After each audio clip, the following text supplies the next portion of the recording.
All right, this is Jeff Durkin with We Are Change Connecticut. We just got out of the Jeremy Hammond sentencing out here in New York City District Courthouse. We're here with one of the speakers that was after the press conference today. Mind introducing yourself and telling us why you're out here today? My name is Douglas Lucas. I'm a writer and researcher and journalist. I've written some on the Stratfor leak, so I was here to show support for Jeremy Hammond and to discuss the value of the Stratfor leak.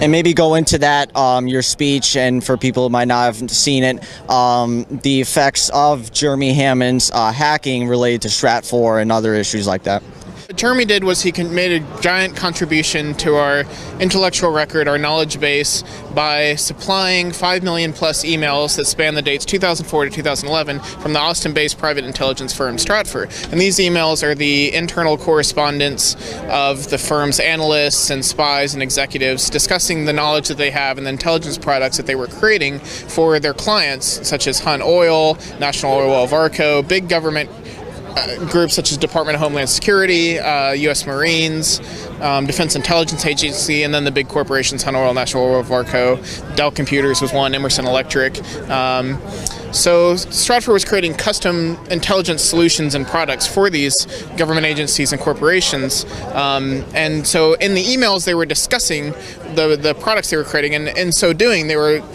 revealing a lot of information that the public and journalists don't know or didn't know until the Stratfor leak. And when the Stratfor leak came out, the U.S. mainstream media minimized the importance of it.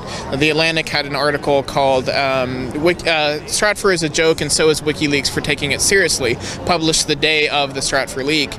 And national security journalist Joshua Fost this week said that the Stratfor leak wasn't surprising and they're no different than a PI firm. But a PI firm doesn't have the quality informants that Stratfor had during the time span of the leak, and probably still has, such as Israeli Prime Minister Benjamin Netanyahu, Mexican diplomat Fernando de la Mora Salcedo, a DEA supervisor and pilot whom I interviewed for WhoWhatWhy, William F. Dion, who gave them information off a top-secret classified government network about drug cartels.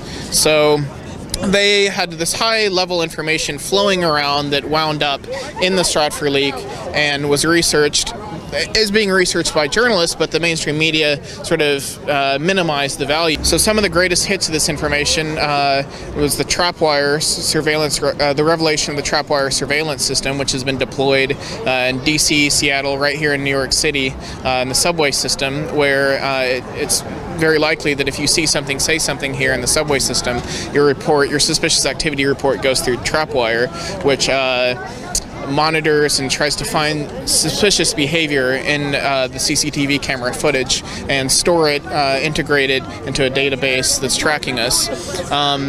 Some of my research and articles at WhoWhatWhy about the Stratfor leak are about the DEA Special Operations Division asking the White House in 2010 for permission to kill the Mexican drug lord El Chapo and also to kill other narcos.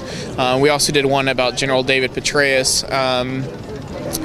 His downfall from the CIA.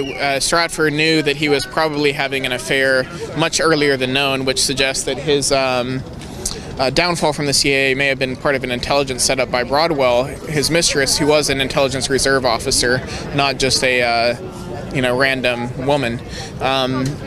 So we're also going to have one this month at WhoWhatWhy about a Stratfor article about Mexican Marine presence in the U.S. and U.S. Marine presence in Mexico. And all the Stratfor articles I've done for WhoWhatWhy, WikiLeaks has published new emails in conjunction with their articles, so it's a partnership situation set up. There's way much more in there than has been researched so far. And an example of that is not only are there 5 million plus emails, but there are also attachments to these emails, many of which are like hundreds of pages long, and some of them are products from other private intelligence firms such as Oxford Analytica, the Institute of Terrorism Research and Response.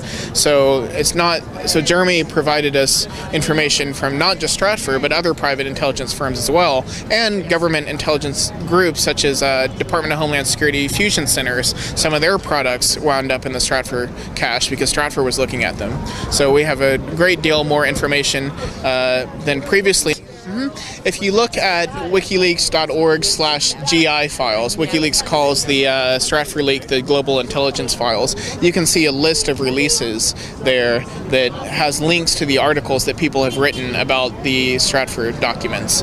You can also look at WhoWhatWhy.com and find my articles there, or DouglasLucas.com/nonfiction. It'll list my articles there.